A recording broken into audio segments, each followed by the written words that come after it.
ایک بادشاہ محل کی چھت پر ٹہلنے چلا گیا۔ ٹہلتے ٹہلتے اس کی نظر محل کے نزدیک گھر کی چھت پر پڑی، جس پر ایک بہت خوبصورت عورت کپڑے سکھا رہی تھی۔ بادشاہ نے اپنی ملازمہ کو بلا کر پوچھا، کس کی بیوی ہے یہ؟ ملازمہ نے جواب دیا، بادشاہ سلامت، یہ آپ کے غلام کی بیوی ہے۔ بادشاہ نیچے اترا۔ بادشاہ پر اس عورت کے حسن و جمال کا سحر سا چھا گیا تھا۔ اس نے اس عورت کے شوہر کو بلایا۔ شوہر حاضر ہوا تو بادشاہ نے کہا، میرا ایک کام ہے، میرا یہ خط فلاں ملک کے بادشاہ کو دے کر آؤ اور اس کا جواب بھی ان سے لے کر آنا۔ شوہر اس خط کو لے کر گھر واپس آ گیا۔ خط کو اپنے تکیے کے نیچے رکھ دیا، سفر کا سامان تیار کیا، رات گھر میں گزاری اور صبح منزل مقصود پر روانہ ہو گیا، اس بات سے لا علم کہ بادشاہ نے اس کے ساتھ کیا چال چلی ہے۔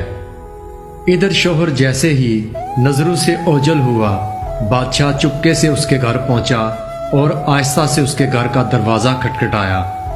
اس کی بیوی نے پوچھا، کون ہے؟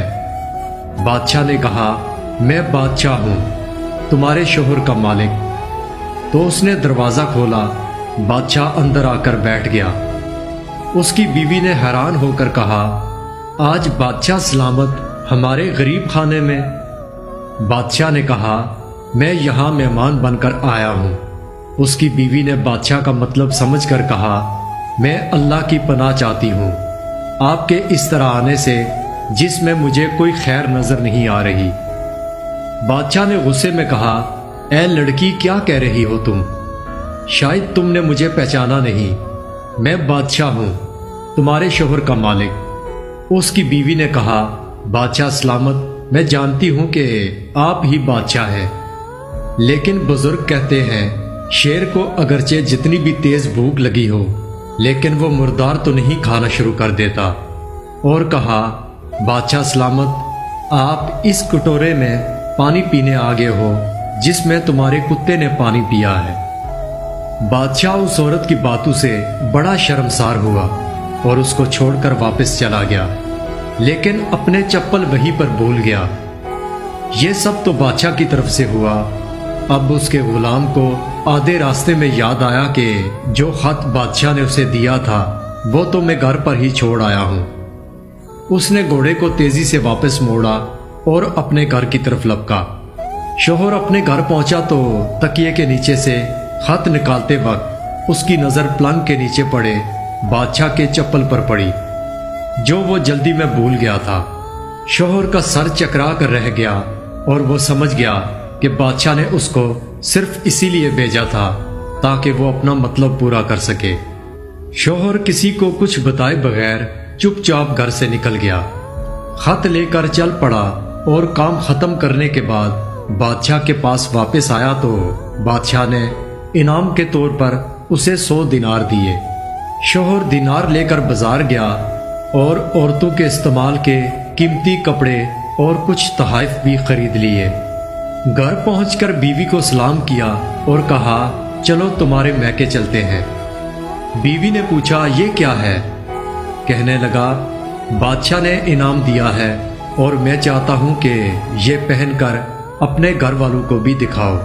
بیوی کہنے لگی، جیسے آپ چاہیں۔ بیوی تیار ہوئی اور اپنے والدین کے گھر اپنے شوہر کے ساتھ روانہ ہوئی۔ داماد اور بیٹی ان کے لائے گئے تحائف دیکھ کر بہت خوش ہوئے۔ شوہر بیوی کو چھوڑ کر واپس آ گیا اور 1 مہینہ گزرنے کے باوجود نہ بیوی کا پوچھا نہ اس کو واپس بلایا۔ پھر کچھ دن بعد اس کے سالے اس سے ملنے آئے اور اس سے پوچھا، آپ ہمیں ہماری بہن سے غصے اور ناراضگی کی وجہ بتائیں یا پھر ہم آپ کو قاضی کے سامنے پیش کریں گے۔ شوہر نے کہا، اگر تم چاہو تو کر لو، لیکن میرے ذمہ اس کا ایسا کوئی حق باقی نہیں جو میں نے ادا نہ کیا ہو۔ وہ لوگ اپنا کیس قاضی کے پاس لے گئے تو قاضی نے شوہر کو بلایا۔ قاضی اس وقت بادشاہ کے پاس بیٹھا ہوا تھا۔ لڑکی کے بھائیوں نے کہا، قاضی صاحب، ہم نے ایک سرسبز باغ، درخت پھلوں سے بھرے ہوئے اور ساتھ میں میٹھے پانی کا کنواں اس شخص کے حوالے میں دیا تو اس شخص نے ہمارا باغ اجاڑ دیا، سارے پھل کھا لیے، درخت کاٹ لیے اور کنویں کو خراب کر کے بند کر دیا۔ قاضی نے شوہر کی طرف متوجہ ہو کر پوچھا، ہاں تو لڑکے تم کیا کہتے ہو اس بارے میں؟ شوہر نے کہا، قاضی صاحب، جو باغ مجھے دیا گیا تھا وہ اس سے بہتر حالت میں نے انہیں واپس کیا ہے۔ قاضی نے پوچھا، کیا اس نے باغ تمہارے حوالے ویسی ہی حالت میں واپس کیا ہے جیسے پہلے تھا؟ انہوں نے کہا، ہاں ویسی ہی حالت میں واپس کیا ہے، لیکن ہم اس سے باغ واپس کرنے کی وجہ پوچھنا چاہتے ہیں۔ قاضی نے شوہر سے کہا، تم کیا کہنا چاہتے ہو؟ شوہر نے جواب دیا، قاضی صاحب، میں نے باغ کسی نفرت کی وجہ سے نہیں چھوڑا، بلکہ اس لیے چھوڑا کہ ایک دن میں باغ میں آیا تو اس میں نے شیر کے پنجوں کے نشان دیکھے، تو مجھے خوف ہوا کہ شیر مجھے کھا جائے گا، اس لیے شیر کی وجہ سے میں نے باغ میں جانا بند کر دیا۔ بادشاہ جو ٹیک لگائے یہ سب سن رہا تھا اور اٹھ کر بیٹھ گیا اور کہا، اپنے باغ کی طرف امن اور مطمئن ہو کر جاؤ، واللہ اس میں کوئی شک نہیں کہ شیر تمہارے باغ میں آیا تھا، لیکن وہ وہاں پر نہ تو کوئی اثر چھوڑ سکا، نہ ہی کوئی پتا توڑ سکا اور نہ ہی کوئی پھل کھا سکا۔ وہ وہاں پر تھوڑی دیر رہا اور مایوس ہو کر لوٹ گیا، اور خدا کی قسم میں نے کبھی تمہارے جیسے باغ کے گرد لگی مضبوط دیواریں نہیں دیکھی۔ تو شوہر اپنے گھر لوٹ آیا اور اپنی بیوی کو بھی واپس لے لیا۔ نہ تو قاضی کو پتہ چلا اور نہ ہی کسی اور کو کہ ماجرا کیا تھا۔ کیا خوب بہتر ہے اپنے اہل و عیال کے راز چھپانا تاکہ لوگوں کو پتہ نہ چلے، اپنے گھروں کے بھید کسی پر ظاہر نہ ہونے دو۔